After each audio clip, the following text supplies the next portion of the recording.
My belief is exactly what it says in the title. Chelsea Football Club are the new Tottenham Hotspur. Hey guys, welcome back to the channel. Welcome to another live stream. Hope we're all doing well on this Wednesday morning. Big up to each and every single one of you that is already in the buildings. Do me a massive favor, people. Smash a like on the video and also subscribe if you are new. Both things are always and forever greatly appreciated. This is a topic that I've wanted to discuss live stream wise for a long time, to really gauge the opinions and thoughts of each and every single one of you that wants to get involved.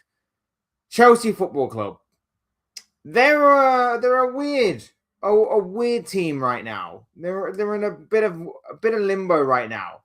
They seem to be very divided in how they think the future of their team should look.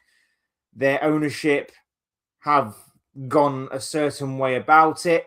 And whilst I don't necessarily disagree with everything that they do from the outside looking in, I feel like evolution to that process should be something they should look at, something they should do going forward. They should do things better for the benefit of Chelsea Football Club, to try and get Chelsea Football Club to a point where they are again competing for the major honours that football has to offer right now for them. However, that clearly is not the case for the long-term future, as long as they continue to go down this route they are going down. They have spent a lot of money since Blueco took over, since Todd Bowley and Egg Barley took over at that football club. They have spent a hell of a lot of money. They took over where just not so long after they became champions of Europe for the second time in their history. They spent a lot of money and they have gotten worse. They are a shadow of the club that they used to be under Roman Abramovich. They are a shadow of the club that they used to be when they were winning Premier League titles, Champions Leagues, FA Cups, League Cups, you name it, they won it. They are far and away from that side that used to practically dominate English football. And they spent $2 billion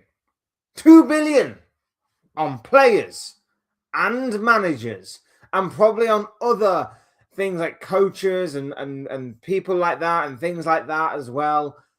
And they have gotten so bad. They are in such a bad state right now. This needs to be addressed as far as what I'm concerned.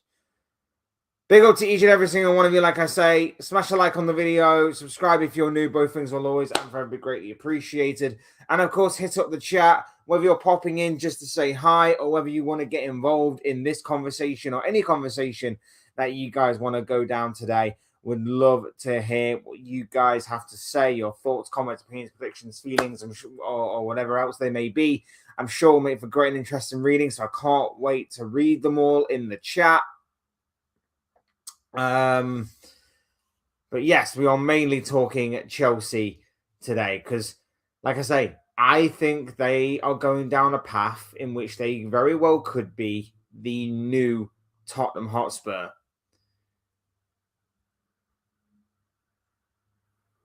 And I don't think it's out of the realms of possibility to suggest that this time next year, maybe 2 years, 3 years' time, if things do not change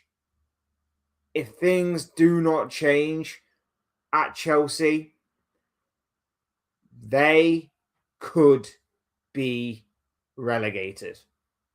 I don't think it's a crazy take to suggest that Chelsea could potentially be relegated within the next 12, 24, 36 months. I don't think it is. But let me know what you guys are thinking and feeling about Chelsea. Would love to know what you guys have to say on this topic. Big up, bro. How you doing? Well, lovely to have you back with us. Big up, Fletch in chat. How are you? I'm good, man. I hope you're doing well yourself. Like and subscribe. Yes, people, do as he says. Like and subscribe. Really do appreciate that from each and every single one of you. Really do appreciate the love and support that we've been getting recently. Liverpool versus Palace, Man United versus Liverpool, Liverpool versus Chelsea, Villa versus Liverpool, and Liverpool versus Brentford. We need to keep on winning and focus on our games, get the UCL spots. I think we're there, bro. I think we are there, especially looking at this Chelsea side right now. These lot aren't going to catch us. So I think we're pretty much there. Obviously, we need confirmation of that. But yeah, I think we're pretty much there as far as what next season's Champions League is concerned. If we're to lose it from here, we're to lose it from here. That wouldn't surprise me either, given the way that our season's gone. But at the same time, in saying that, I think we're okay.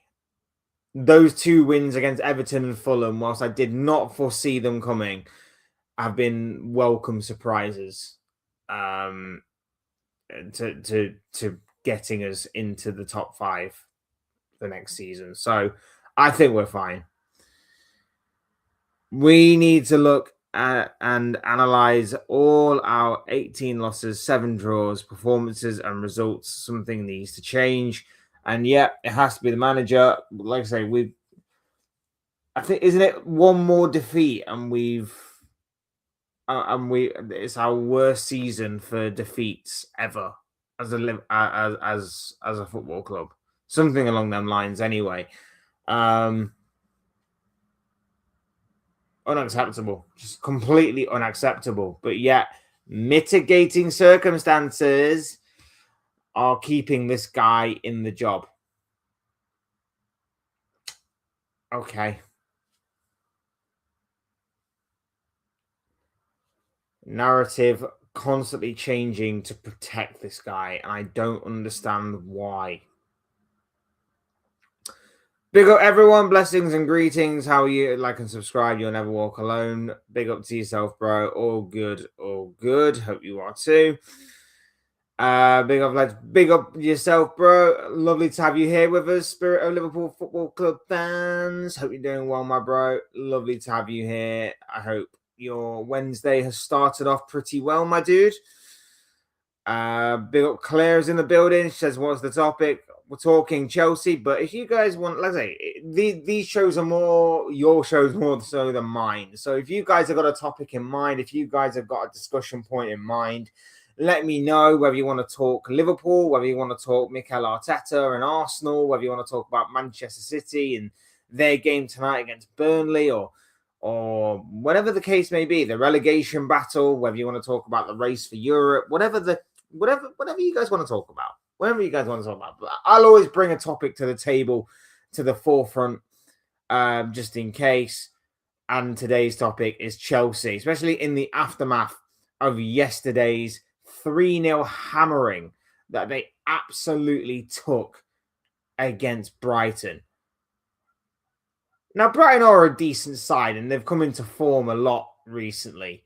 What I will say on Chelsea is that at least Tottenham got a point out of this Brighton side, and you guys got absolutely hammered. But like I say, I don't think it's out of the realms of possibility to believe, to think, to wonder whether or not this Chelsea side will go down a similar route to Tottenham Hotspur. And the reason I say that is simply for the reason that when your club operates like a business rather than a football club, when you lose the identity of yourself, that should be alarm bells. That should be massive, massive alarm bells that are ringing to suggest that your club are heading down a path that is going to be very difficult to get out of should you reach a certain point. Now, luckily, Chelsea are not too far gone that they can't pull this back, but it is going to require a change in perception. It's going to require a change in operation because they can't keep operating the way they are doing right now. They're losing a lot of money. They have thrown a lot of it down the drain. I mean, the amount of money that they've spent is absolutely ridiculous. Absolutely ridiculous, considering that they were, when this new operation took over, they were recently the champions of Europe. They were recently competing for major honors. They've spent a lot of money to not even get close to the team that they were a decade ago. A decade ago. How is that possible? How is that possible? It's crazy to me. It's absolutely crazy to me to think that you can operate so poorly and just have this mindset that you can just throw money at it and then maybe one day it works. The operation and the project is buy young, buy promise, buy potential, and then either one of two things are going to happen. Either some of those players are going to one day form a super team of youngsters that is going to take over the English Premier League and take over Europe, and maybe even take over the world on a footballing level. Or those youngsters are going to reach their potential and then they're going to be flipped for profit. And whilst that's not a bad idea to have, especially the latter of the two things there, where you're buying young to flip for profit later on down the lines in order to, maybe fund bigger and better players, it's not a bad idea to have. The problem is those bigger and better players are not coming in because you're flipping players for profit. Some of them anyway, not all of them, only some of them. You're flipping those players for profit. And rather than going out there and then buying the bigger and better players, the more established players, the more win now type of players,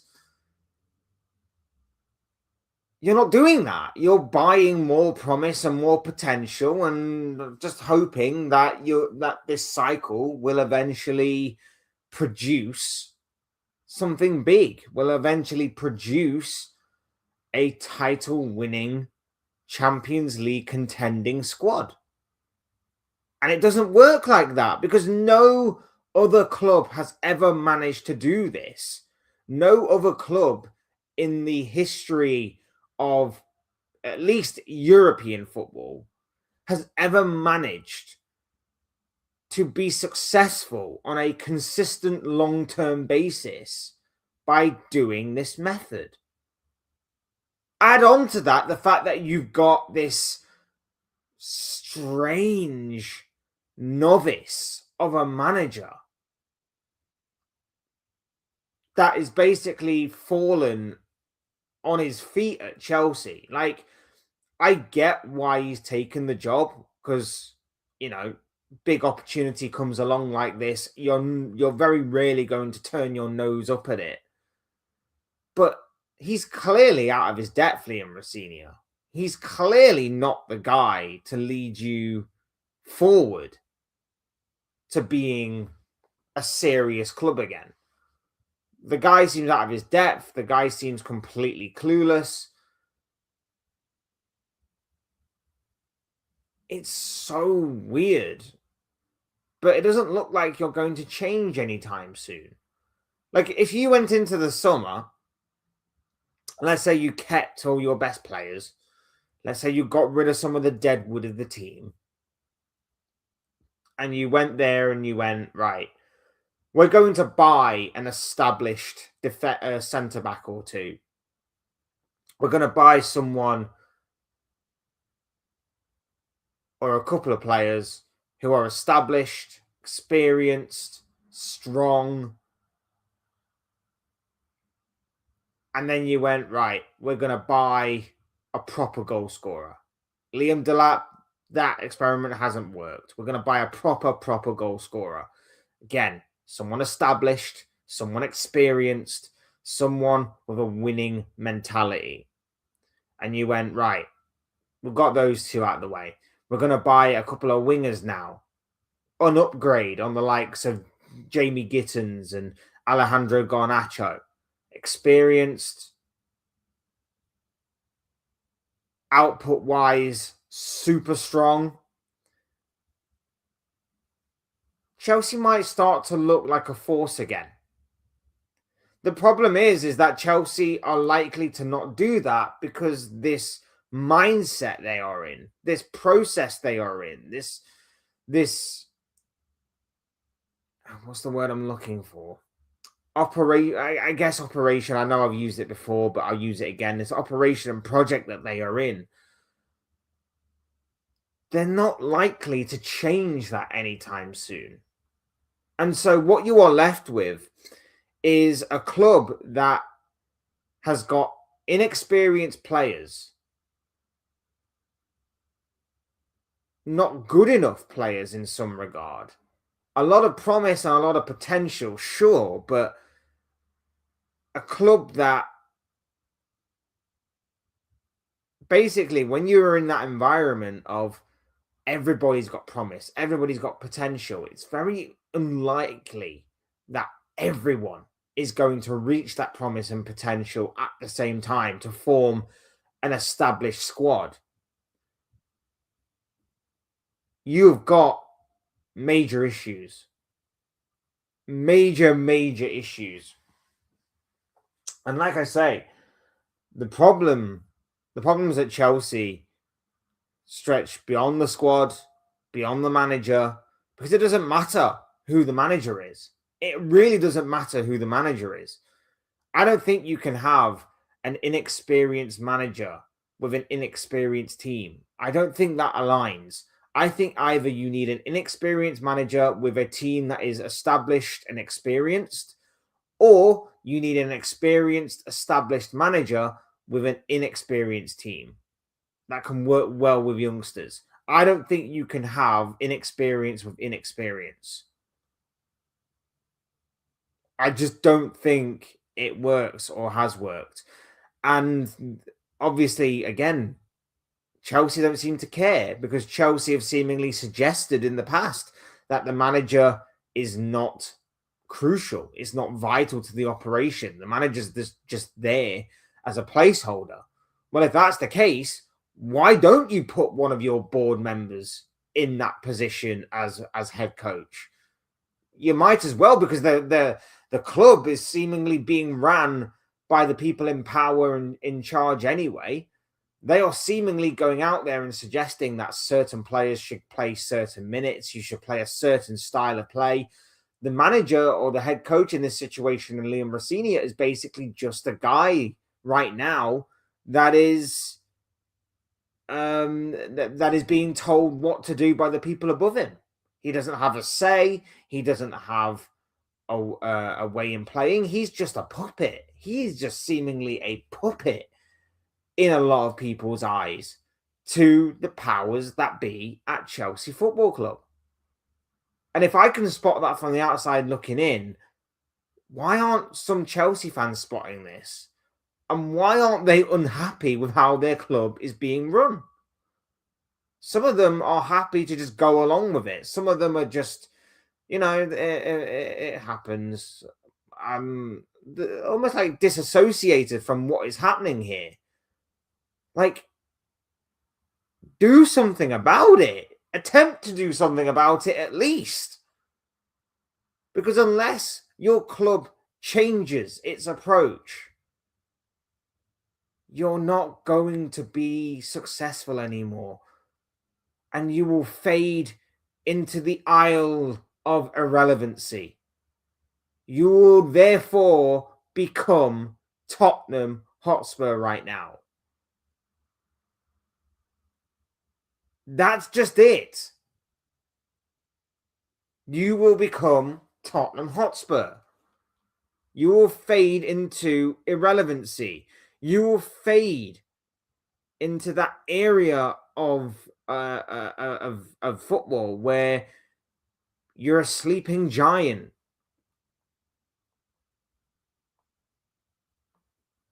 You're a sleeping giant of the modern era. And whilst I enjoy it as a Liverpool fan from the outside looking in, whenever, seen as though I do this stuff and I talk about this stuff, I have to obviously be fair and honest and as neutral as I possibly can.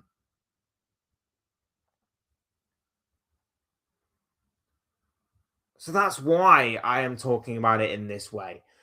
Because I would be frustrated. I would be annoyed if this was my club.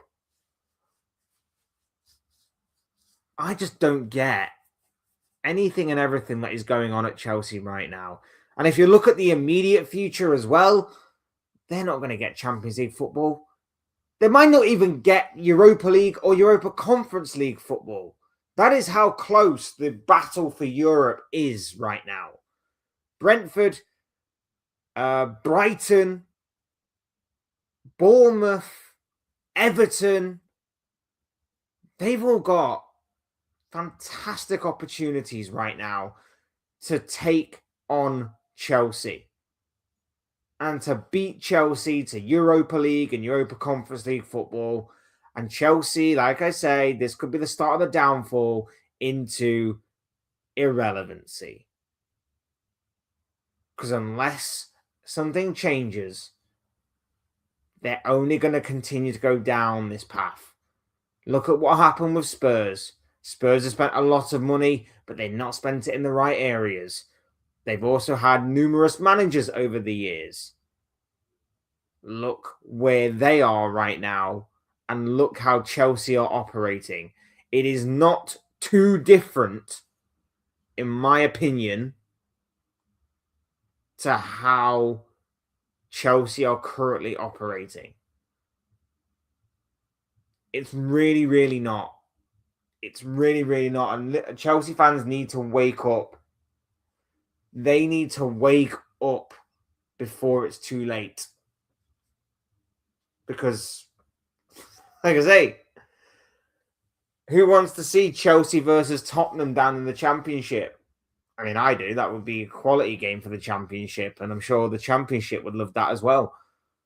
And that could be a reality in the next 1, 2, 3, 4, maybe even 5 years.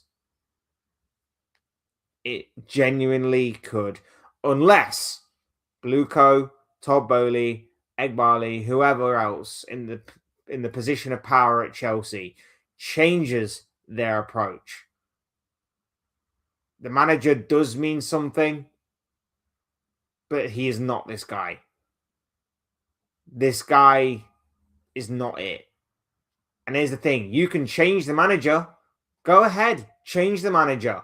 But I guarantee you this, the new manager that comes in will have the same problems that Graham Potter did. He'll have the same problems that Maurizio Pochettino did. He'll have the same problems that Enzo Maresca did. And he'll have the same problems as which Liam Rossini is going through right now. The manager is irrelevant in this situation.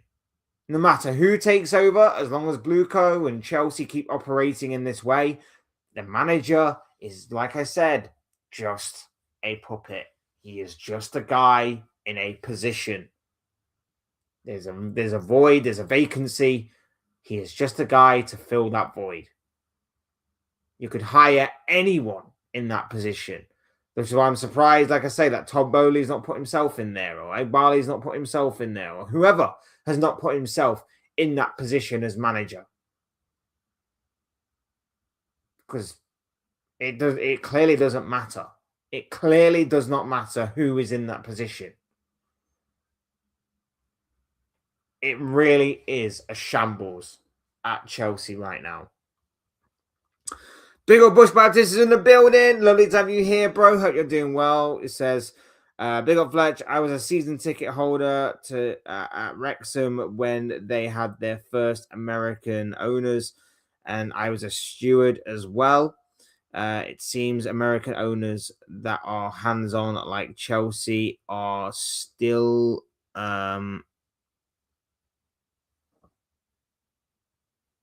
Bampots. I've never come across that term. Never come across that term. I understand where you're coming from, though. The ideas these people have are okay in the context, their own country, their own people. They don't know our way of football. They never have. It always ends up in trouble. And you're 100% correct. I feel like if this was, I feel like maybe this works in American sports, and maybe someone in the comment section will tell me differently if it doesn't. But I feel like in American sports, this kind of operation would work, like American football or maybe hockey or whatever. Maybe it does work in other sports. In football, it doesn't work, and especially not in the Premier League, it doesn't work either. Like, again, I don't know about American football. I don't know if like things are different with that kind of sport and everything, but in English football, it genuinely does not work. Like, you can't put together a side that has got potential, that has got promise in every single area without experience, without a mentality and a know-how to win and expect to get the best results. You also can't have a manager that is also inexperienced, young, and is practically a novice, and expect him to be in a position to get these guys over the finish line, to winning titles, to winning big trophies, because it just doesn't work. Because at the end of the day, tactics or no tactics, there still has to be a level of motivation. And is anybody really motivated by Liam Rosenior right now? No, I wouldn't be. You hear him in press conferences talk about man age. I age men. And you're sat there going, oh, that is so, that's like, that's really weird. Like, who is this guy? You've got a World Cup winner in Enzo Fernandez. You've got a European Championship winner in Marc Cucurella.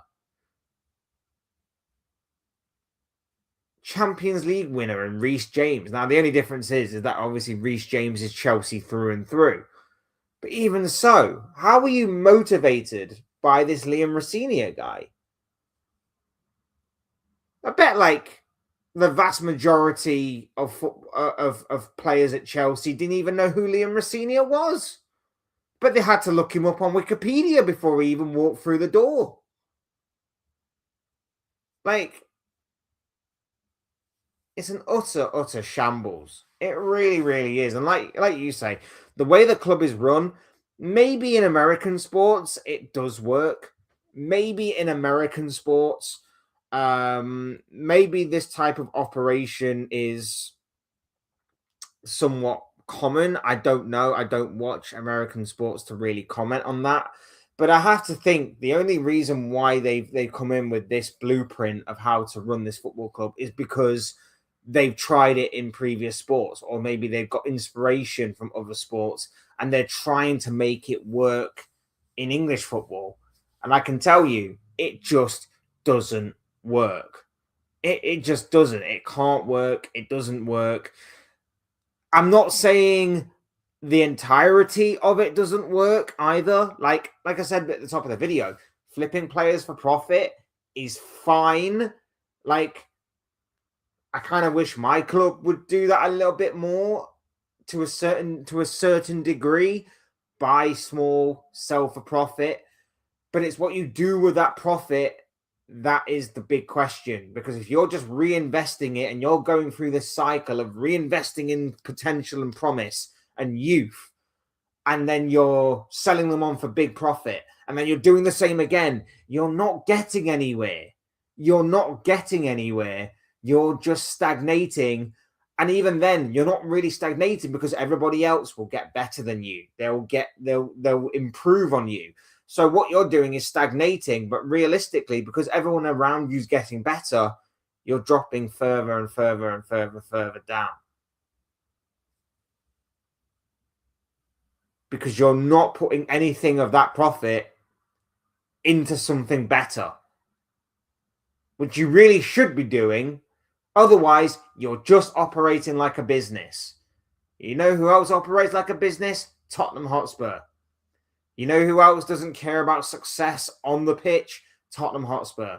You know who else is more interested in what their shiny new stadium can produce? Tottenham Hotspur. That's a business. That is a business and not a football club. And like I say, if you lose the identity of yourself as a business more than a football club, you're on a losing streak. You are on a losing streak.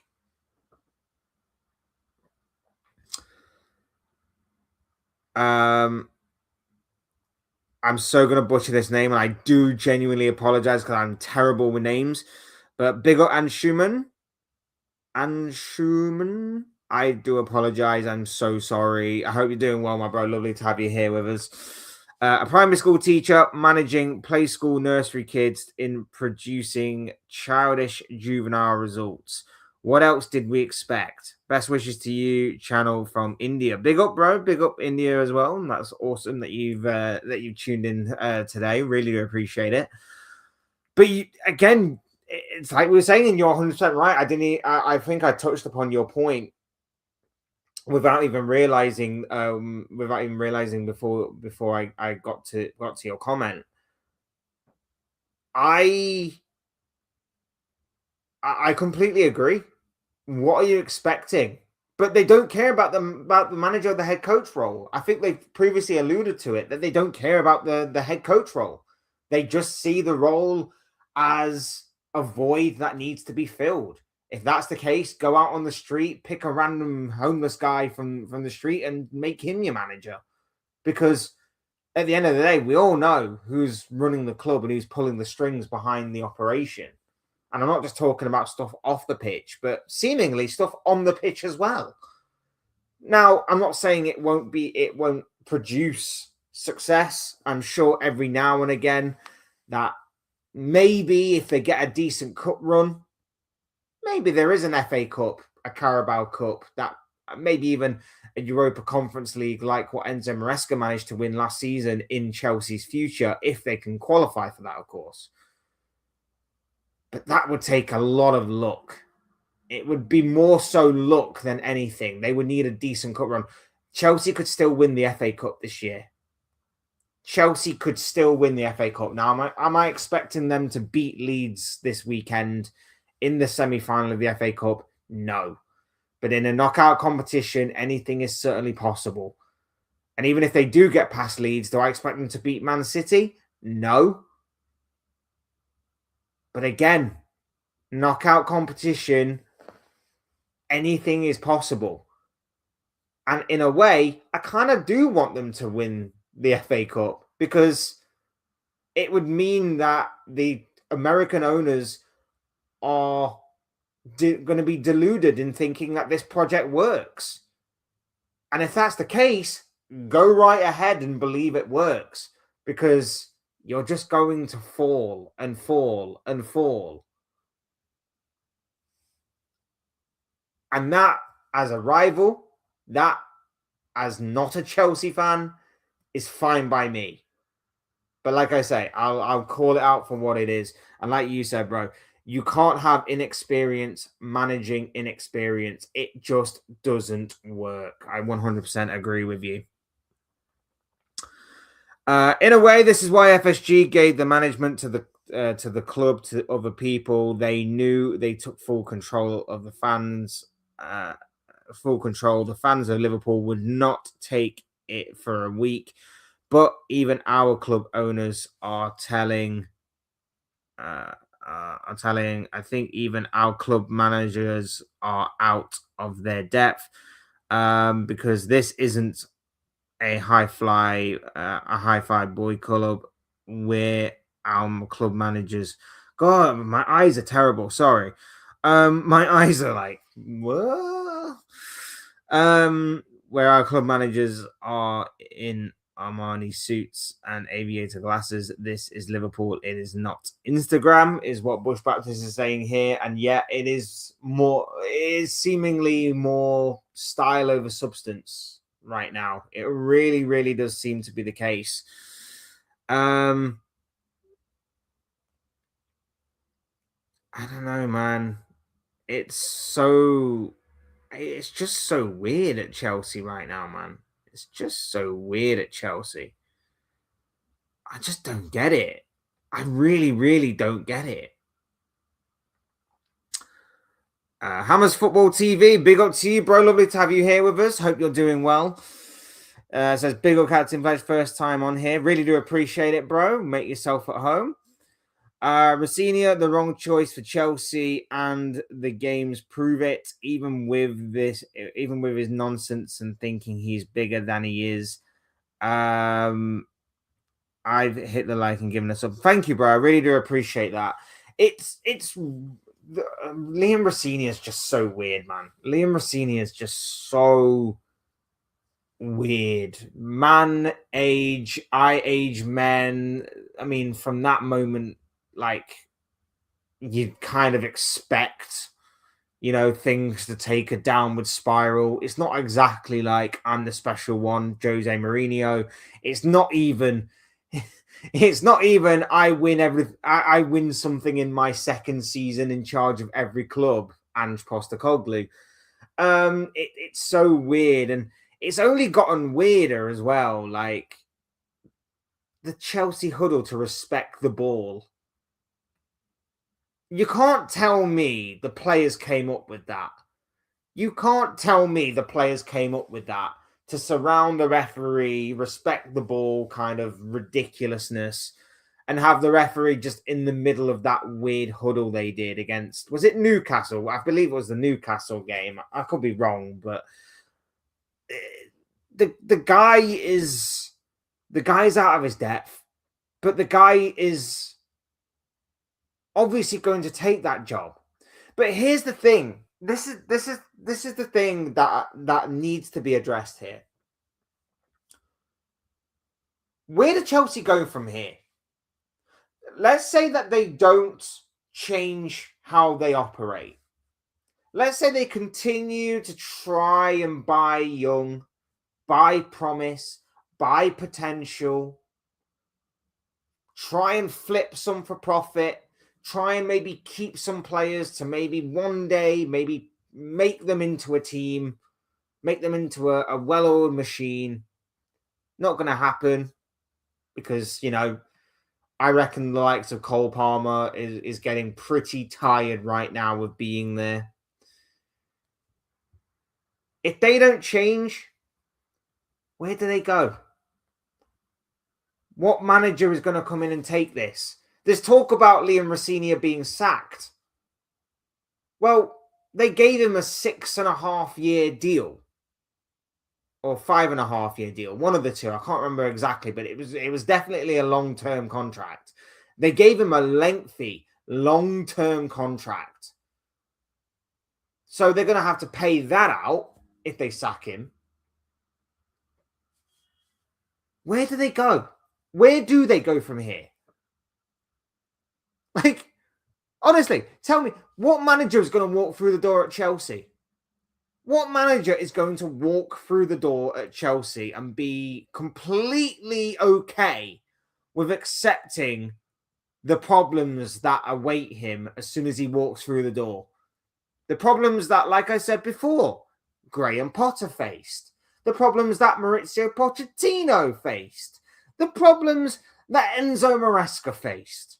And Maresca one is worse because he won them 2 trophies and then turned to the board and went, if I can win 2 trophies with the amount of crap that you've bought me, imagine what I could do if you actually used a footballing brain to run this entire operation. And he basically went, give me what I want, give me what I need, and I will make you successful. And they turned around to him and went, how dare you disrespect us? Get out. It's insane to me. It is insane to me that this football club is operating in this way. Really is. It really, really is. And like I say, no other manager, having seen Pochettino, Potter, and Maresca, and now Rossini, is going to want to come to Chelsea. Who would? You'd be crazy to do so. You'd be crazy to do so. Like, it makes no sense to me whatsoever. But appreciate the comment, bro. Hope you're doing well on this Wednesday morning. Big up Don who's in the building. Says just call him Andrew. Who am I calling Andrew? Who am I calling? And sorry, that went way over my head. I don't know if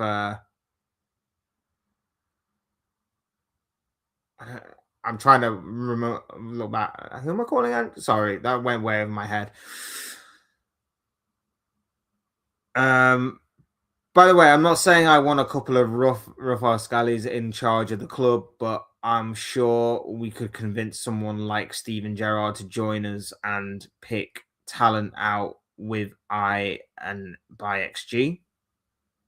Not by XG. I mean, I would choose footballing people over non-footballing people any day of the week. I would choose people in charge that have played the game. Now, I'm not saying that that's an example that, everybody should follow, and I'm not saying it's completely like watertight theory, because, there are some people that haven't played football at the top of the game that can spot talent. 100% there is. But I'm sure if you to look at it, the percentage of people that can spot talent in comparison to those that can't are probably the ones mainly that have played the game at a top level. Sometimes there's blatantly obvious ones. Sometimes there's diamonds in the rough kind of thing. I tend to go more so with the belief that the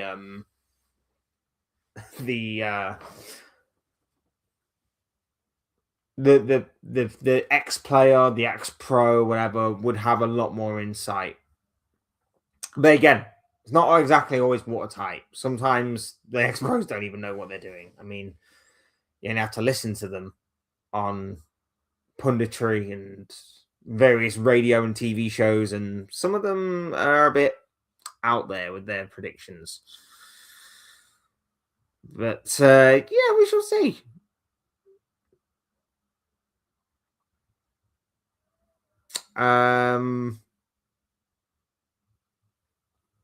Thoughts on Bowen?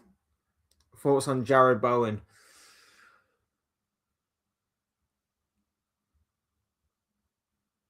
Is that the rumours that he might be going to Liverpool? Rumours, yes. I don't know how much faith I'd put in them, because again, Bowen, we were linked with Bowen a few years ago, but it never materialised.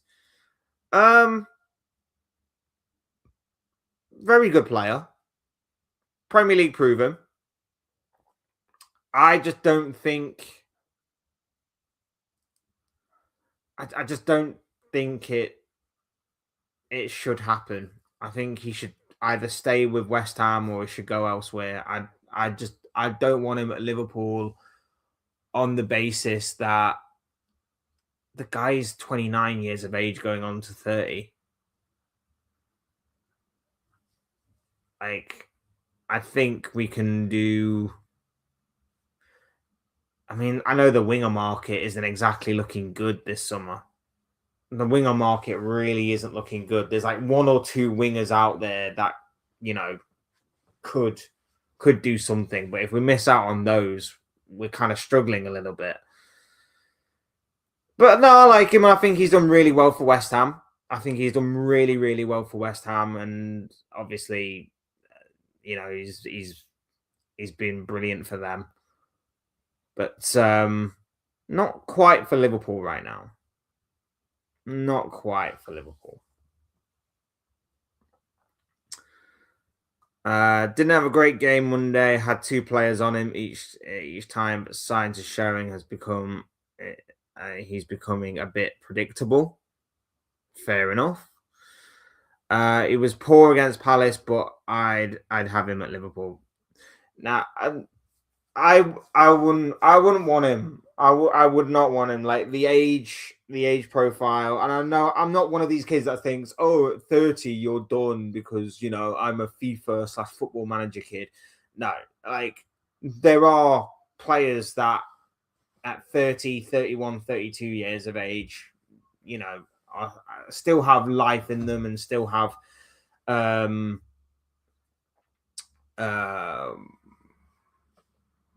what's the word I'm looking for? That still have that quality about them to still go on for a few more years yet to come. And, maybe Jared Bowen is one of those players that still will be useful.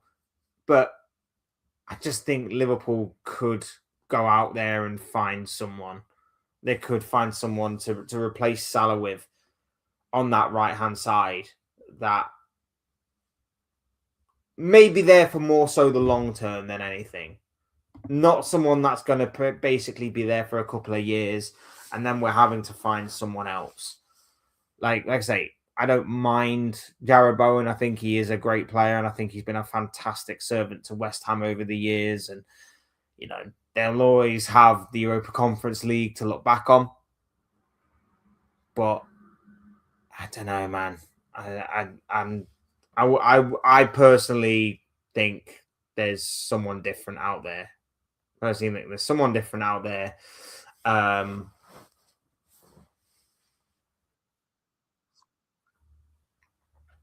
For Liverpool to go with for the future, basically.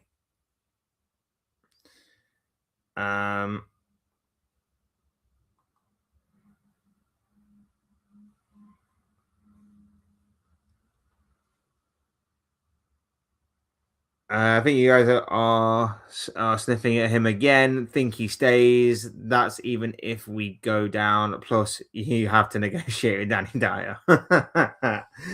Of course.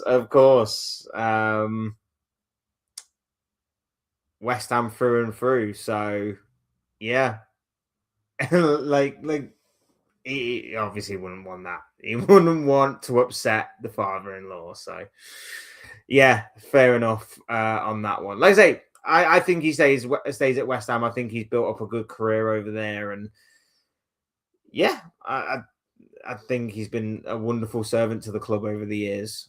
I think if Jared Bowen was to have gone, he would have gone a couple of years ago. I think if he was to have gone and left West Ham, he would have done it a couple of years ago.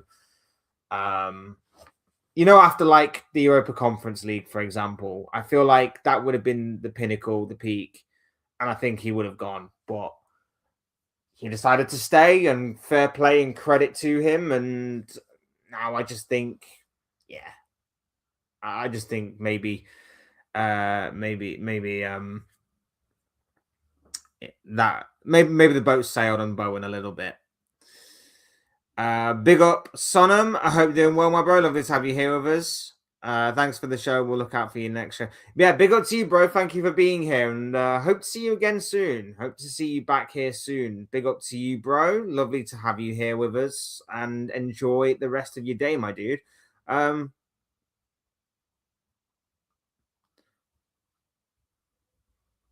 Just noticed you got a channel as well, and subscribe to you, sir.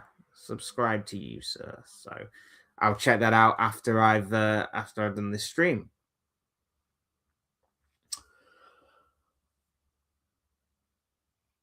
So Chelsea.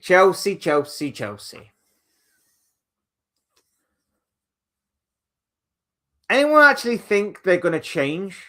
Does anyone actually think they're going to change their approach? I don't.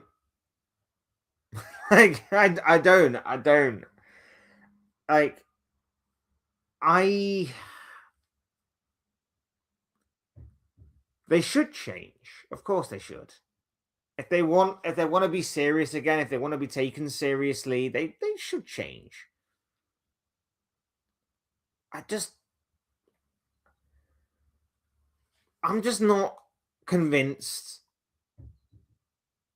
that they're a team that wants to change. I feel like they're set in their ways.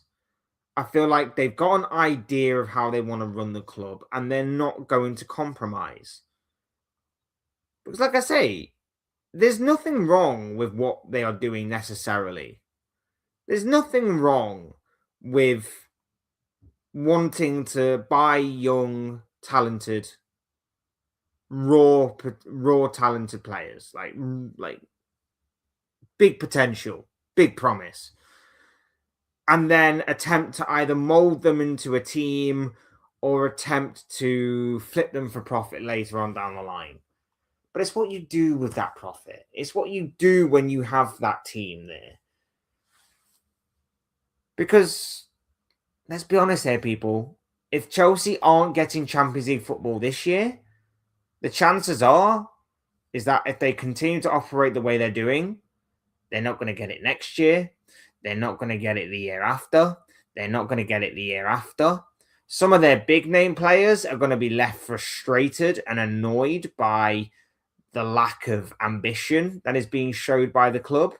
The players that are there are going to be wanting out of that football club. So you're looking at the likes of Cole Palmer. I know Moises Caicedo signed a new deal recently, but I heard a Chelsea fan on a stream yesterday say that the reason why Caicedo signed that new deal, or supposedly signed that new deal, was because it was a clause in his contract more so than the player actually wanting to sign that new deal.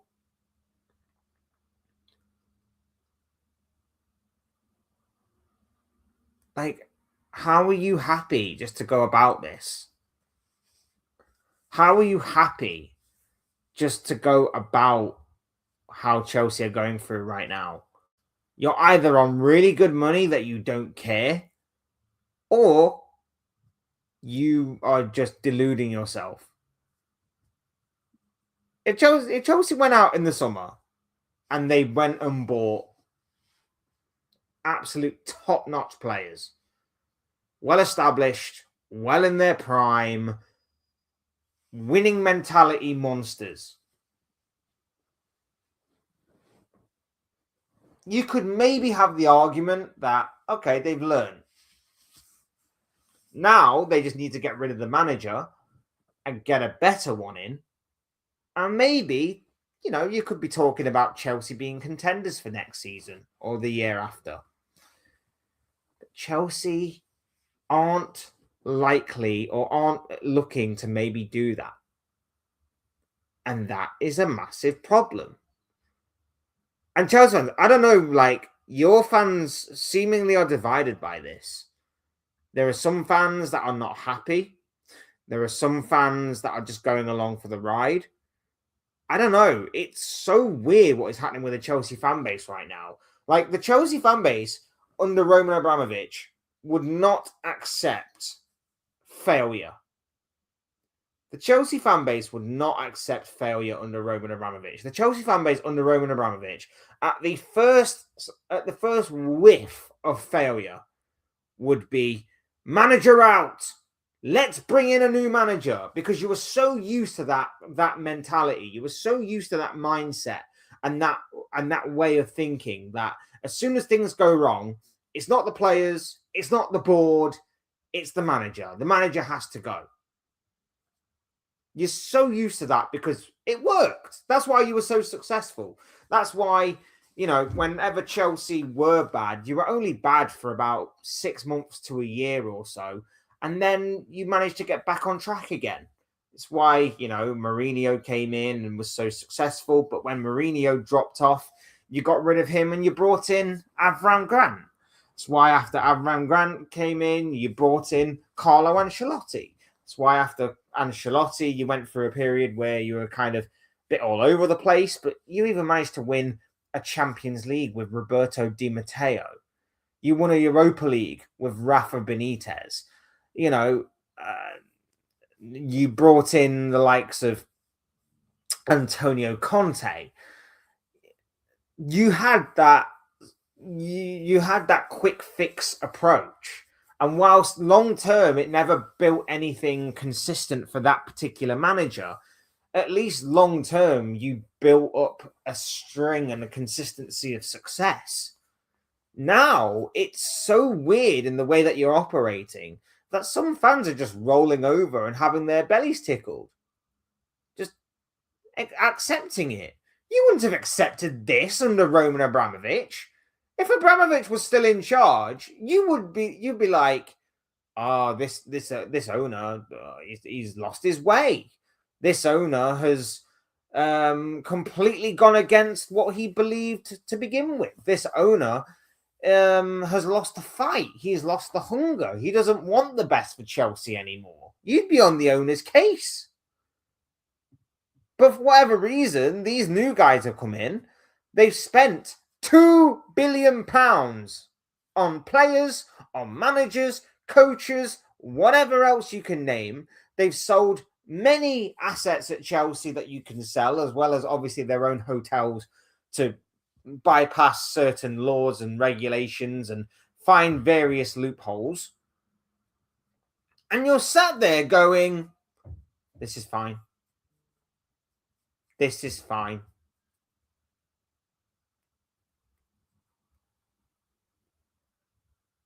No problems here whatsoever. It's fine. When did Chelsea start, or Chelsea fans, should I say, start accepting mediocrity as success? When did this become a thing? It never was under Abramovich.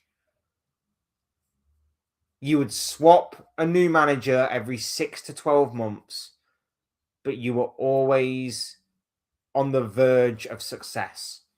You were always contending for success. Now you are nowhere near challenging for the Premier League. You're nowhere near challenging for the Champions League. You may get a domestic cup every now and again, like I say, or a good run in those domestic cups, pending the kind of run you get. But other than that, you are fading. And you are fading pretty damn quickly. Marco, big up to you, my bro. Lovely to have you here with us. He says, losing 5 games in a row is bad enough, but without scoring a single goal really highlights the problems at Chelsea. Yeah, I mean, you can see the difference. You see the difference when there's no João Pedro. You see a difference. When Cole Palmer is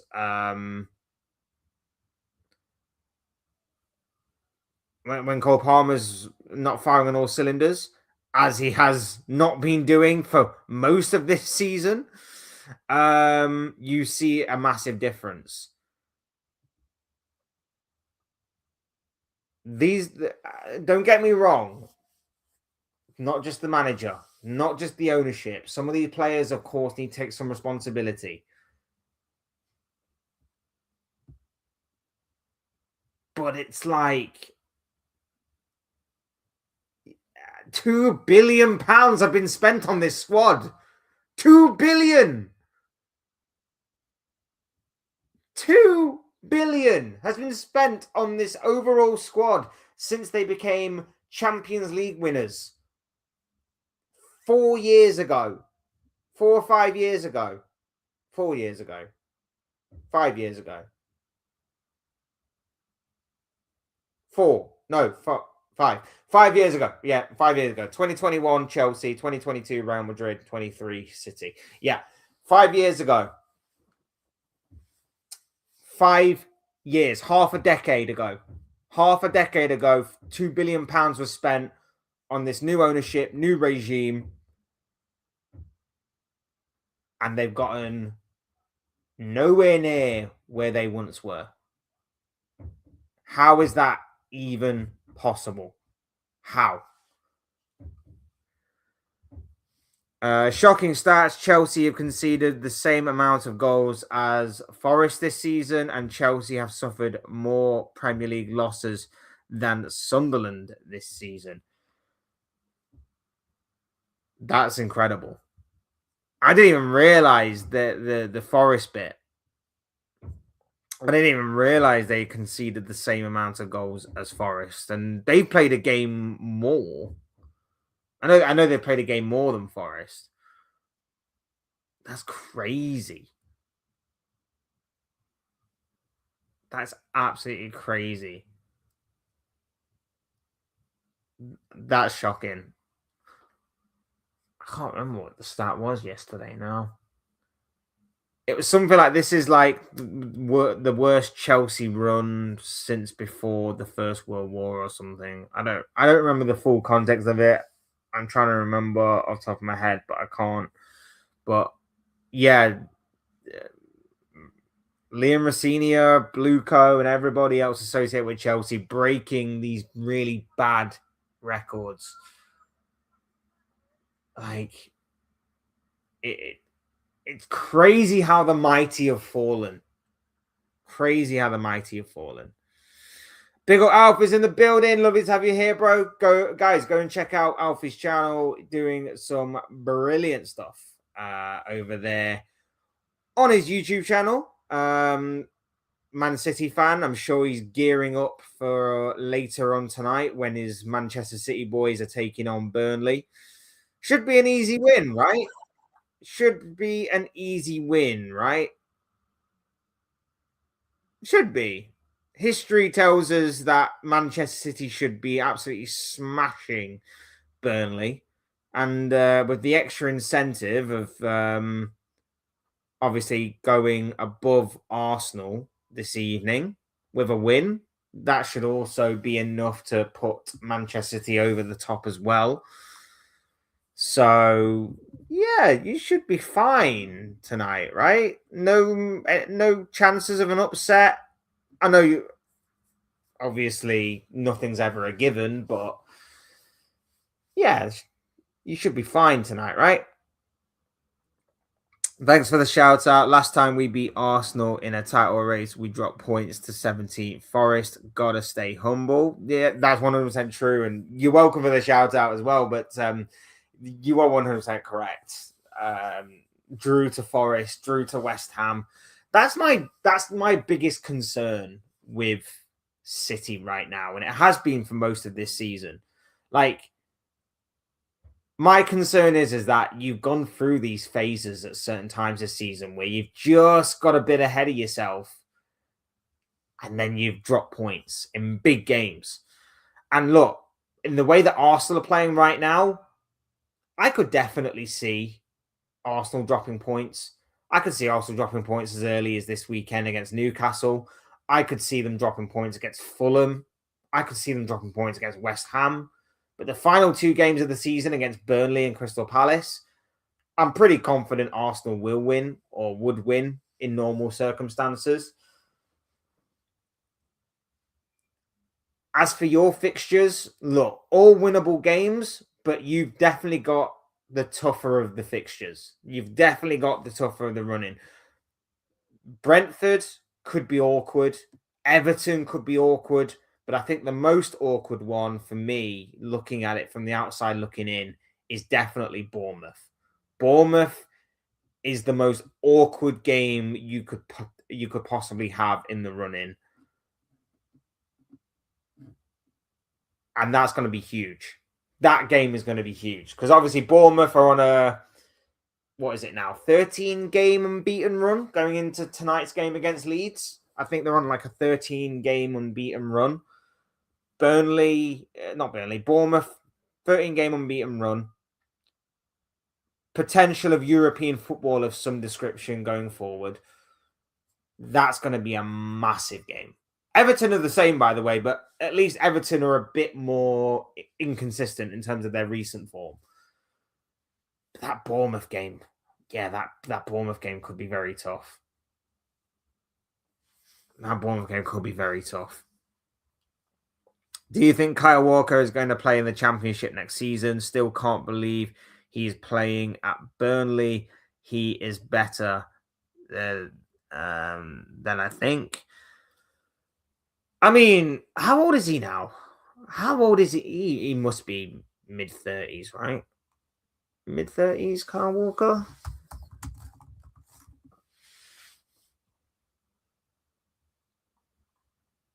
Yeah, well, I'd say he's 35, going on 36.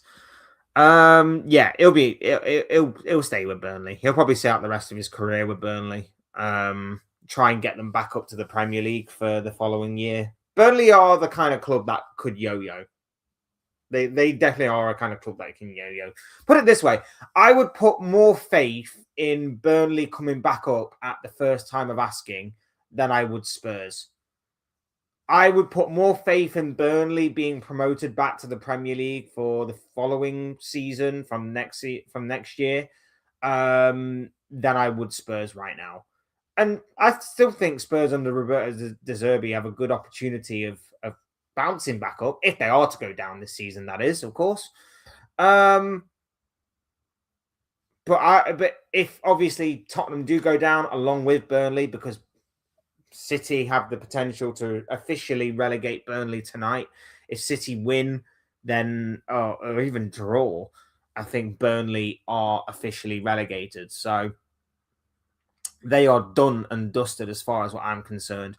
But if Spurs were to go down with them, I would put more faith in Burnley bouncing back up to the Premier League than I would Tottenham at the first time of asking.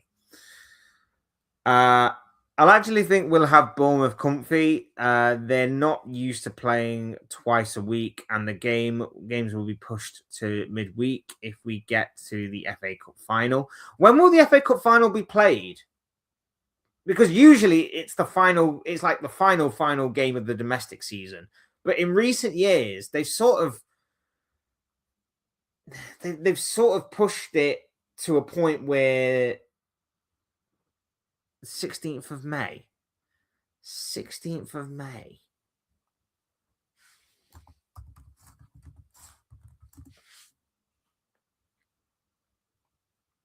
So just having a look when that will be. So the 16th of May will be.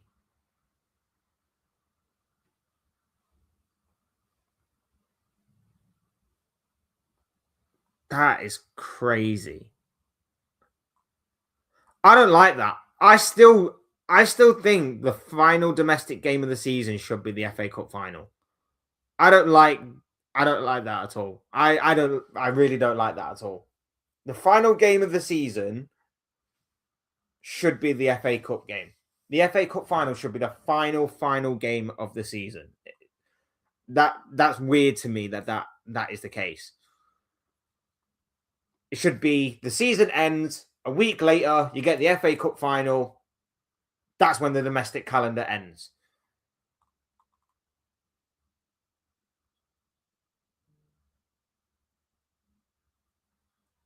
And then I'm assuming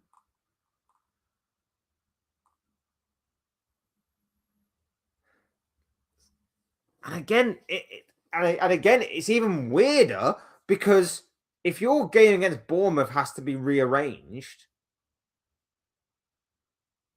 your game against Bournemouth would probably be played the few days before the final, right? Which again doesn't make any sense because your game against Crystal Palace has been rearranged for the Friday. Why the Friday of the final week of the season? I don't know. I don't know why they just didn't move it onto the Thursday. Unless there is Europa Conference League final or Europa League final on Thursday that week. Even then, why not move it to the Wednesday or the? I don't get it. I don't get it. I think the way that I don't think the way that the Premier League have arranged fixtures this season has been great, in all honesty. 12:30 games. I think there's been less 12:30 games this season than ever. They've constantly arranged games at the same time as others. I just don't like the way they've arranged games this season. The Premier League have really, really just ruined this season for me. Leicester relegated again, pretty shocking since some of the current players still played in the Prem. How the mighty have fallen. Leicester, man.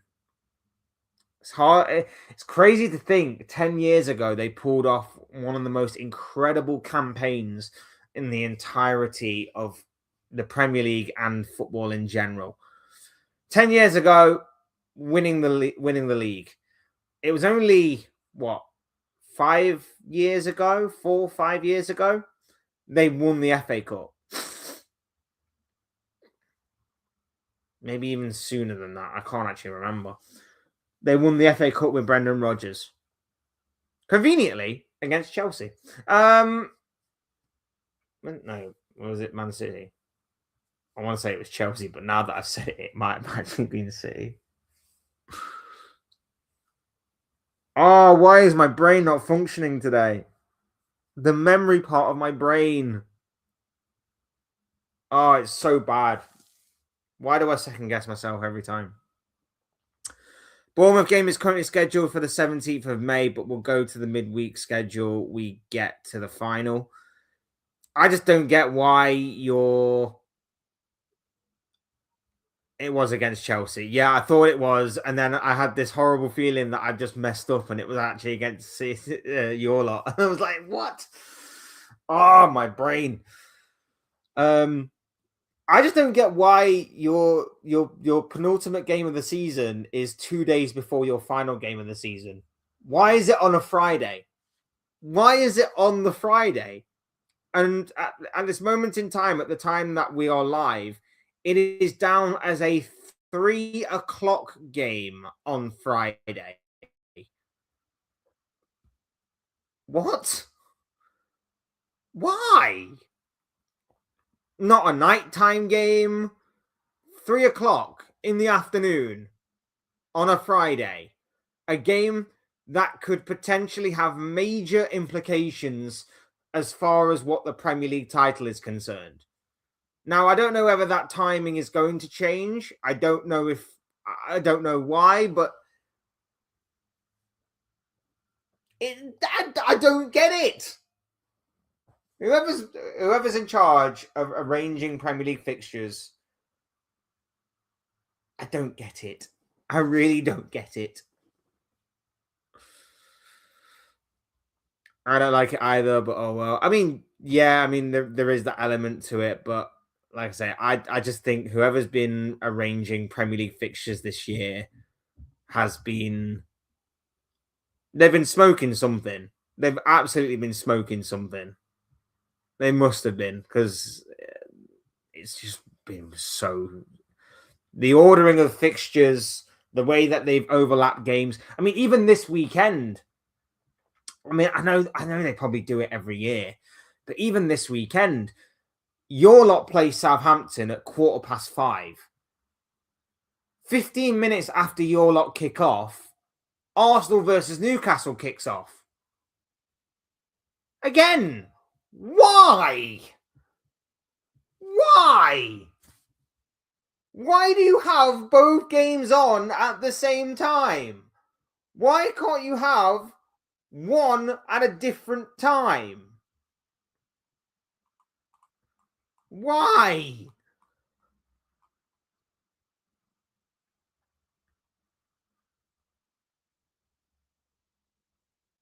Especially when you consider, this is the first weekend for however many where there's no 8 o'clock Premier League game on Saturday night. You could have had the 8 o'clock game on the Saturday night.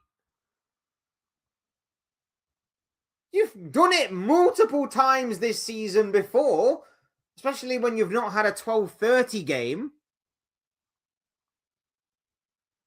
And you actually have a 12:30 game this weekend. But if you've got an FA Cup game, you could move the later game to 8 o'clock.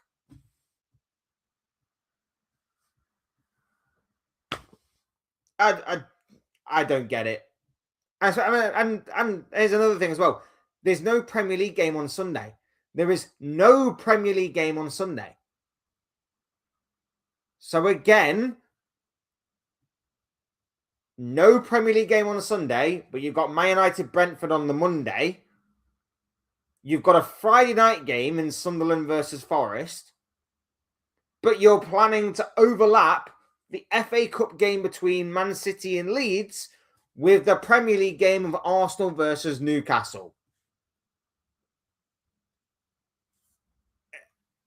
Every single week, this stuff frustrates me. Every single week. It's not going to be a Friday. It's a placeholder day. If we don't get to the FA Cup final, Palace will be on the Wednesday between the Bournemouth game. So why not still... Wait. So they've penciled in a date, but then they're going to change the date anyway. Because before, it was just to be decided. It was TBD. So why not just keep it at TBD until you know what you are doing? Am I missing something here? Or am I just reading too much into it? Because I don't get it. I don't get it. I don't get why you wouldn't just keep it at TBD until you understand and know what the season is going to hold for Man City.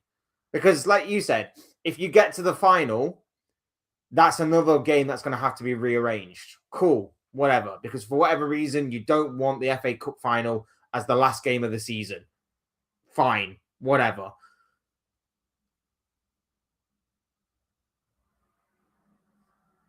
But at the same time, just leave it as it is. I don't get it. Rossinia is so good on the mic that you can give him some credit and time, but actually he is a total fraud. The club need to step in and save him from more embarrassment. Is he that good on the mic, though? Is he that good on the mic? I haven't necessarily seen it, but again, I was watching a stream about Rossinia, and allegedly there have been former teammates of his or close friends of his that have came out and said they don't recognize this guy. When he goes in front of the media, they don't recognize this guy anymore. Like the things he says, the things he does, they don't recognize him in what he is doing.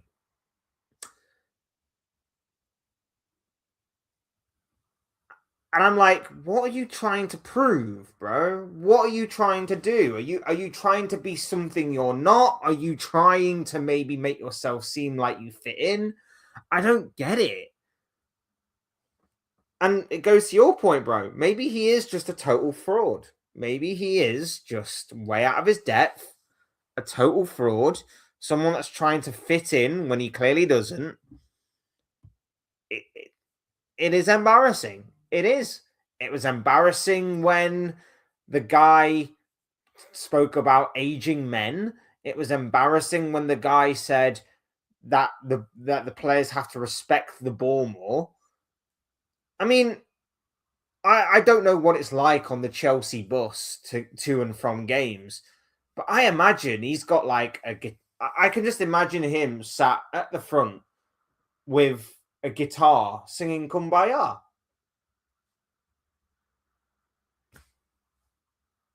He must be doing that because the guy is just, a little bit crazy. Americanization of the sport, the drama of having things happen in one game and could impact the result of the other. Absolutely true. Absolutely true. It just doesn't work, does it? Do you think Eddie Howe can finally get it right and get at least a point from the Emirates? I hope he does. I hope he does. I hope that Newcastle can get something over Arsenal.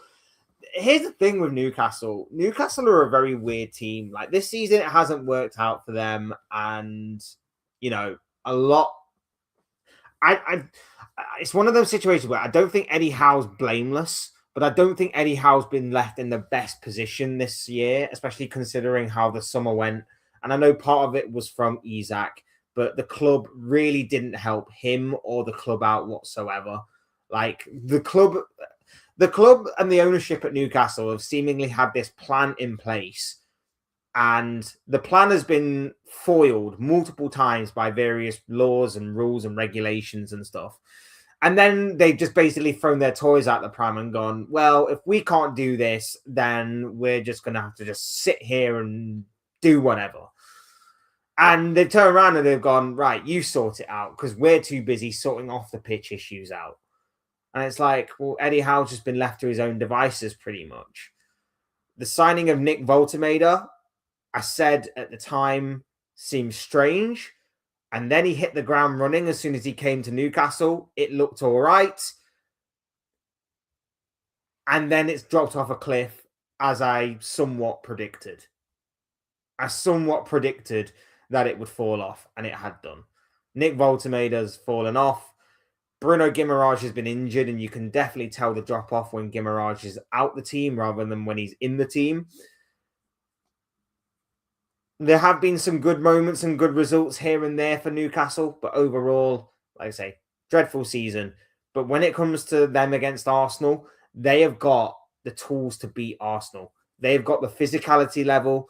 They have got the that element of like frustration that you can put on Arsenal. And I feel like if 20 minutes go by, Arsenal don't get an early goal, Arsenal don't settle some nerves, Newcastle are going into some crunching challenges, they're unnerving them, and they're really, really getting on Arsenal's nerves and rattling them. I think Newcastle could definitely take a point at the very least against Arsenal on Saturday. Like I say, I hope they do. I hope they do, but I'm not completely convinced because it is Newcastle and the way that Newcastle have performed this season. So we shall see. Almost any question can be answered with because the Premier League is impatient and the management is incompetent. You know what? You've summed it up perfectly there, bro. You have summed it up absolutely perfectly there. Like, it genuinely doesn't make any sense whatsoever. But then again, you are 100% right. Would I expect anything less from the Premier League, the so-called best league in the world that is ran completely incompetently from time to time? No. So you are 100% correct on that one. I'll hold my hands up and say you're right there. Big old Malcolm is in the building. Lovely to have you here, bro. Chelsea should be held a lot of smoke. They talk hard after the summer. Yeah, they did. After that Club World Cup, a lot of Chelsea fans thought that they were going to be back on track. And then they had a summer in which they signed the likes of Gittins and the likes of João Pedro and even Alejandro Garnacho. And they basically went, yeah, we're going to do really well this season. We're going to contend. We're going to challenge. We're going to do this. We're going to do that. We're going to do the other. They need to hold that. They need to hold everything that they were saying this summer. You are 100% correct. They need to be held accountable for that. If Liverpool fans definitely were, Chelsea fans definitely should be as well. So you're 100% correct, bro. Chelsea fans need to be held. But here's the thing. I can understand getting a bit ahead of yourself for what happened last year. You know, the Club World Cup, as much of a joke of a competition it was, the Europa Conference League, as much as Chelsea obviously should have won that hands down, you still have to beat what's in front of you, and you still obviously have to go and fulfill that expectation. That's still 2 trophies. And like I say, Enzo Maresca, for me, is a pretty good manager. I think I did mock him a little bit when he first arrived at Chelsea and be like, you're doing the whole Arsenal thing. Why are you doing the Arsenal thing of getting a Pep Guardiola disciple and moving him to Chelsea to try and build this team up like what Arteta has done at Arsenal? But he actually is a decent manager. Like, there is a lot of promise and a lot of potential there. And whatever his next move is, I'm sure Enzo Maresca will be somewhat of a success, I imagine, wherever he goes. Whether he's going to be the successor at Manchester City or whether he's going to go elsewhere. Maybe he goes to Italy. Maybe he goes to Germany or, wherever he goes. Like, I'm sure the guy will be somewhat of a success. But the crazy thing for me is that in spite of the owners being mental, in spite of the owners doing their own thing and not really listening to rhyme or reason within the English footballing sense, he still managed to win them 2 trophies, regardless of whether you think they were pretty much given or not. There's still 2 trophies, 2 pieces of silverware that if he could win with the team that he had, if they'd have gone out there in the summer and they'd have bought proper good players, established, experienced players that were on a level of, a win now sort of mindset and mentality, Chelsea could have challenged this year. Chelsea might still be in the Champions League. Chelsea might have gone further in the domestic cups. They might even get past Leeds this weekend. Like, Chelsea just needed to live in the present rather than in the future, because your future depends on your present. And if you're not doing well right now, how do you expect to be good in the future? And Chelsea are this team that is basically always going to say, we'll be good next year. We'll be good next year. We'll be good next year. We'll be good next year. Next year is going to be our year. Next year is going to be this. Next year is going to be that. Why are you living in the future when your present is fading away? And this is why I say that Chelsea are the new Tottenham Hotspur, because Tottenham were like that. Tottenham were like, if we just get 1 or 2 of these players, we could be great. We could be this. We could be that. And rather than pull the trigger under Pochettino, rather than push the boat out fully under Pochettino, they decided to let it sit there and fester and rot. They could have gone out there with Pochettino and they could have gone, let's go for the kill here. We're getting into the top 4. We're getting Champions League football consistently. We're getting to latter stages of domestic cups. We made it to a Champions League final. Let's really push the boat out now. Let's refresh the squad, push the boat out, and let's go for it. And we could be Premier League champions, and we could win this cup and that cup and whatever. And they never did.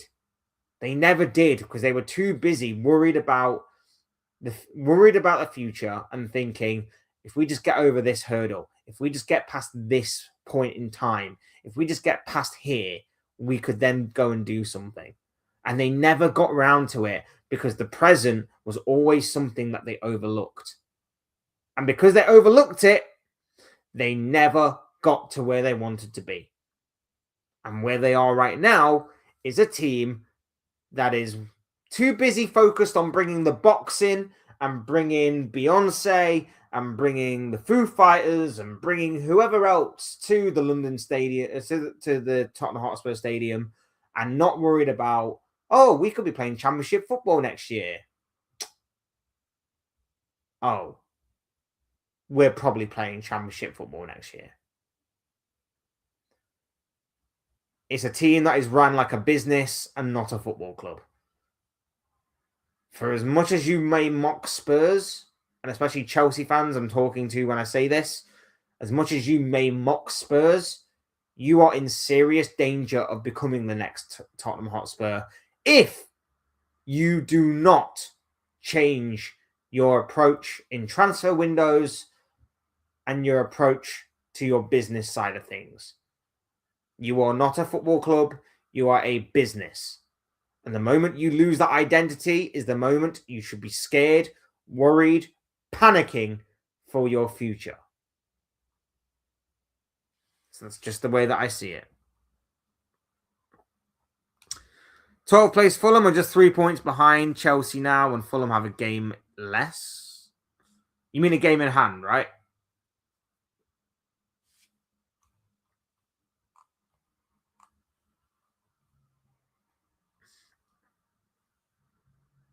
Yeah, game in hand. I know what you meant. I knew what you meant. It's actually crazy, you know. Like this, every team apart from obviously, every team apart from Palace. Obviously, they've got 6 games left. But every team apart from obviously now Chelsea and Brighton have 5 games remaining. 3 wins out of those last 5. Everything could switch. Things could just so switch. I mean, Brighton have hit form at the most opportune and perfect time. They're now in 6th. But like you said, they've played a game extra. If Brentford were to win this weekend, on Monday against Man United, Brentford would then go into 6th, 51 points. If Bournemouth win tonight, they go into 6th. Chelsea could be then 8th. If Brentford win, Chelsea would be 9th. If Everton win,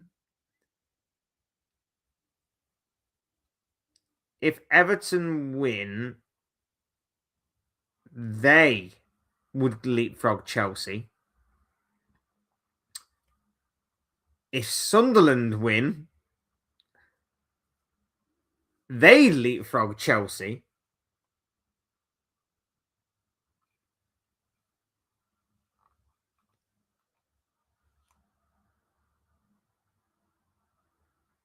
If Fulham win, they go level on points with Chelsea.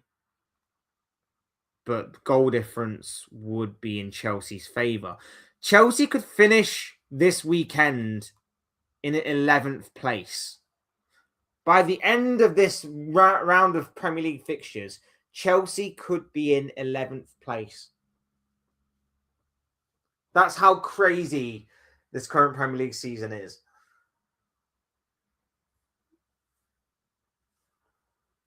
Fulham are not out the race for European football. Neither are the likes of Crystal Palace and Newcastle if they get their act together with their final 5 or 6 games left of the season. Like, it's crazy to me. Like, especially the way that Chelsea could be 11th by the time this Premier League weekend finishes. They could be 11th if results don't go their way. They could be 11th. Starting tonight, if Bournemouth beat Leeds, they go down to 8th. If Brentford beat Man United on Monday, they go down to 9th. If Everton beat West Ham, they will drop to 10th. If Sunderland beat if Sunderland beat Nottingham Forest on Friday, they drop down to 11th. Fulham win, they go level on points with Chelsea.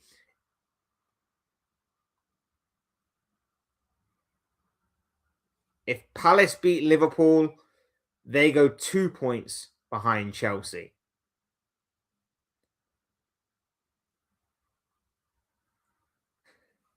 You want to know what the crazy thing is as well? If this Premier League season was maybe had an extra 5 games or so, I could see Chelsea being in the relegation battle. I could have seen it, bro. I could have seen it. Insane. Newcastle's poor season is not talked about enough in a season where you start in the Champions League to ultimately finish behind rivals. Sunderland is nowhere near good enough. Behind rivals, Sunderland is nowhere near good enough. Yeah, I couldn't agree. I couldn't agree more.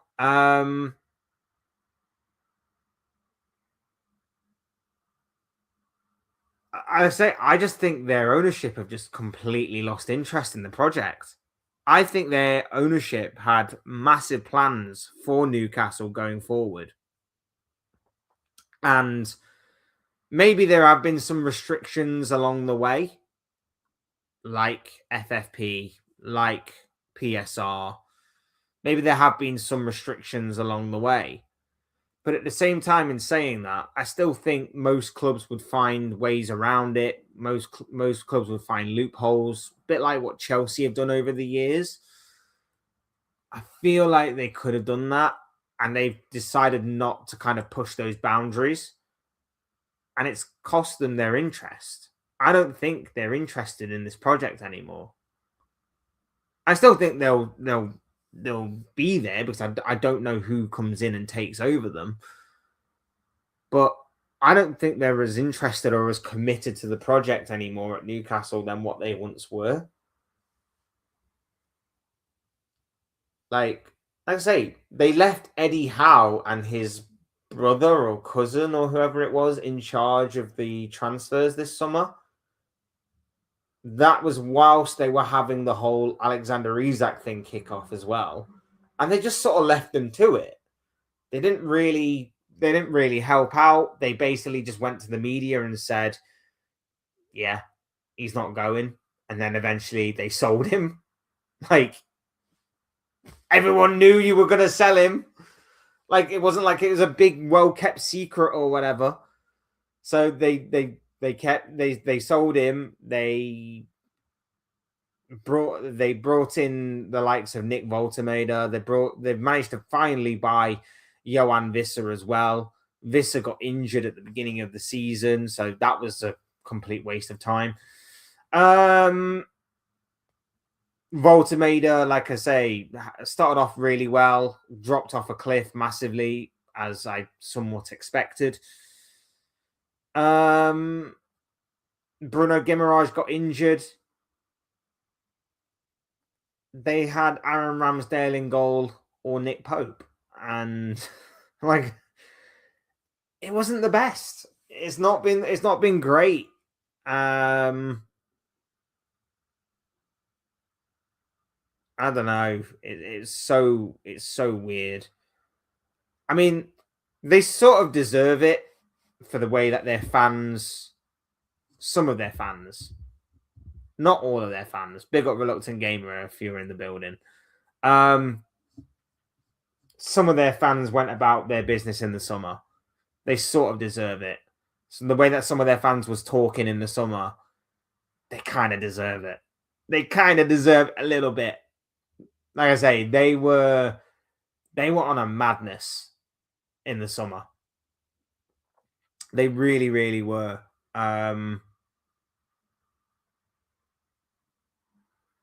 Purely for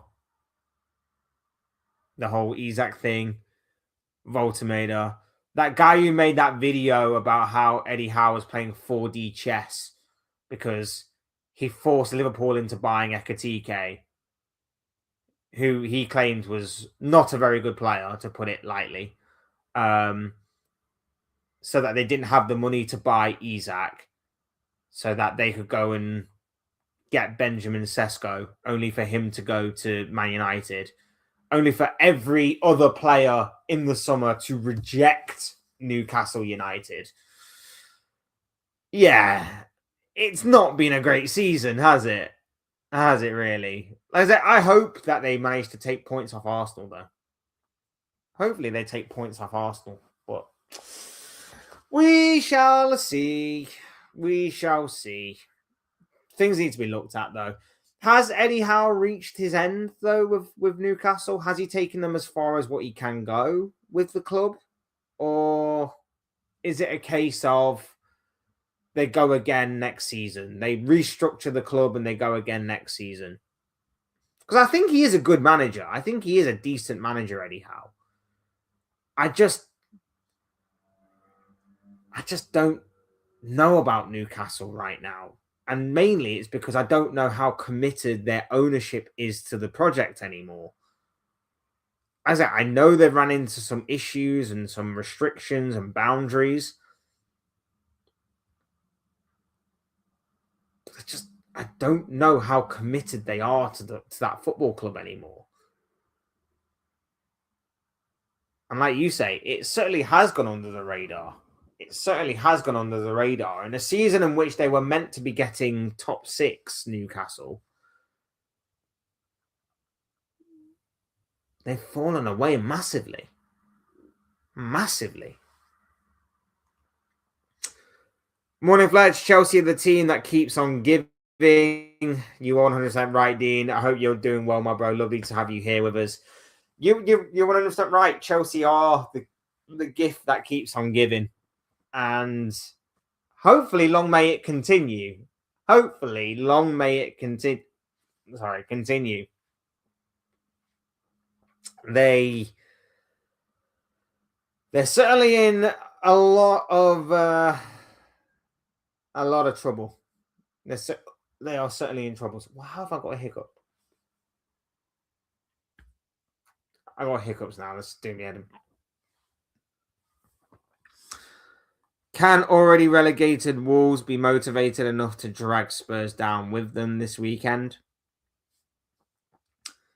That's the thing. With already relegated teams, they kind of play with a sense of pride and freedom.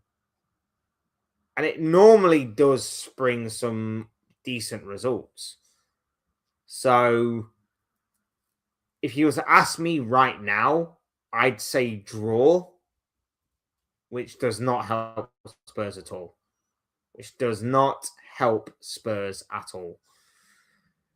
And especially considering, like I say, that West Ham, they'll face Everton this weekend, which is not a given to either side, in all honesty. But again, if I had to choose a winner between one of those games, I'd say it's more likely that West Ham beat Everton than it is Tottenham beat Wolves.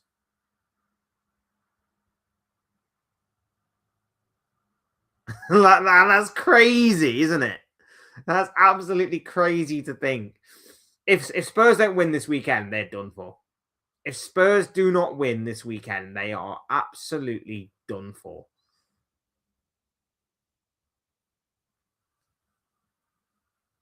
Simple as that. If Spurs can't beat rock bottom of the table, already relegated Wolverhampton Wanderers, they are done for.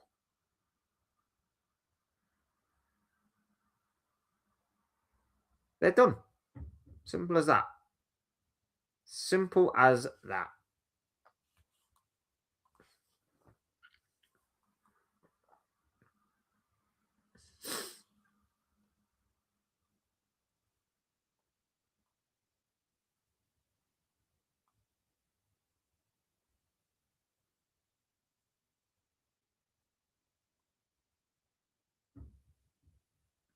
I didn't realise, by the way, that Brentford are on a 5-game drawing streak.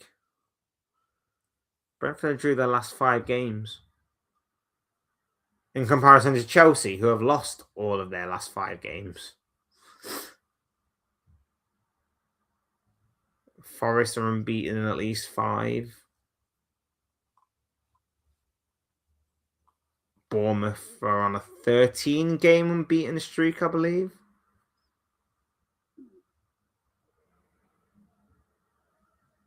It's crazy. Crazy. Anyway, thank you all so much for watching and for listening. What's Dean said here? Liverpool are down to their bare bones for the rest of the season. I think 5th place is close now. I know we've been terrible. I know we have been terrible. But I am still going out on a limb and saying that top 5, we've got top 5. We've got top 5. I mean, I hope I'm not gonna like jinx it or anything. But those 2 wins that we picked up in the past couple of weeks against Everton and Fulham, like, they are massive. They are massive, massive results.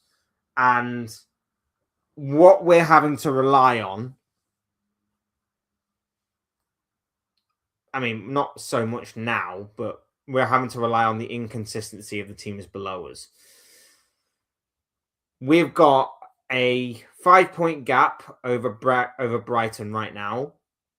A 5-point gap over Brighton right now, but we obviously have the game in hand. So if we win our game in hand, which is this weekend, of course, that would be an 8-point gap.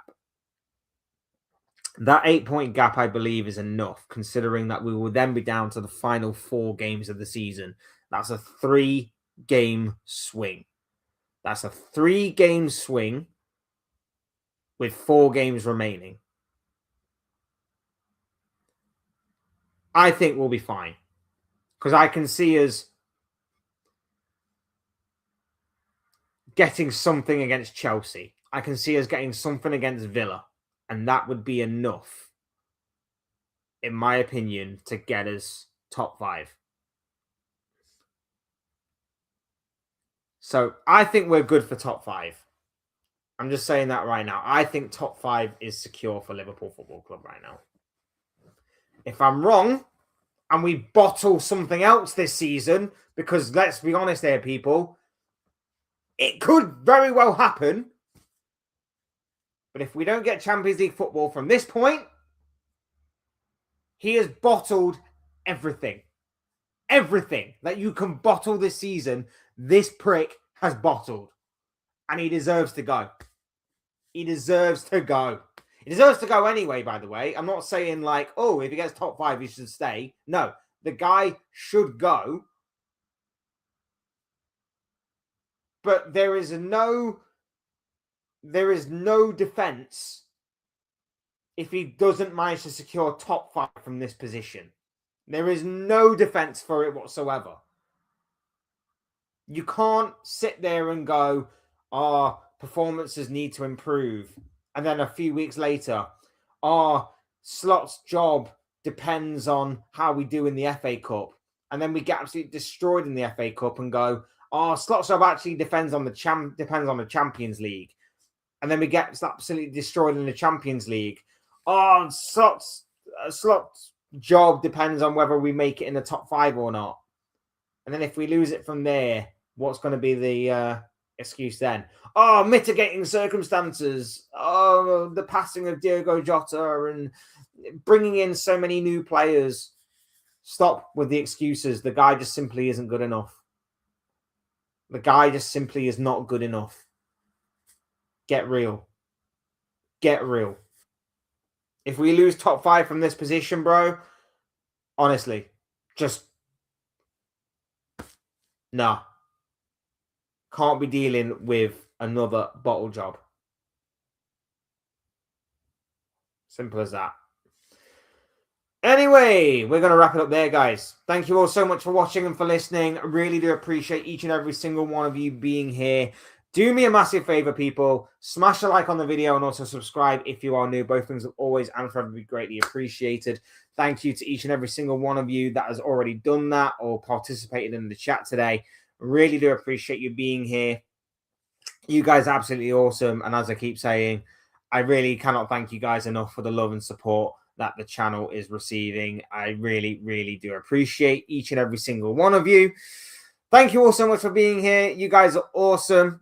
Thanks, Fledge. Sorry I was there. Mate, anytime, bro. You're welcome here anytime. Doesn't matter whether you're just popping in just to say hi and then leaving, or you're just popping in for a few minutes, or you're staying for the whole stream. I really do appreciate the support from you all. And yeah, like it's cool, bro. It's cool. Don't worry about it. It's cool.